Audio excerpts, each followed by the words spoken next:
شروع اللہ کے نام سے جو بڑا مہربان نہایت رحم والا ہے۔ سورج کی قسم اور اس کی روشنی کی، اور چاند کی جب اس کے پیچھے نکلے، اور دن کی جب اسے چمکا دے، اور رات کی جب اسے چھپا لے، اور آسمان کی اور اس ذات کی جس نے اسے بنایا، اور زمین کی اور اس کی جس نے اسے پھیلایا، اور انسان کی اور اس کی جس نے اس کے اعضاء کو برابر کیا،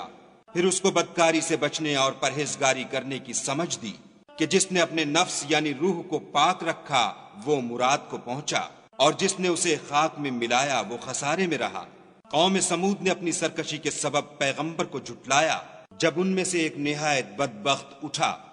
تو خدا کے پیغمبر صالح نے ان سے کہا کہ خدا کی اونٹنی اور اس کے پانی پینے کی باری سے حذر کرو، مگر انہوں نے پیغمبر کو جھٹلایا اور اونٹنی کی کونچیں کاٹ دیں، تو خدا نے ان کے گناہ کے سبب ان پر عذاب نازل کیا اور سب کو ہلاک کر کے برابر کر دیا، اور اس کو ان کے بدلہ لینے کا کچھ بھی ڈر نہیں۔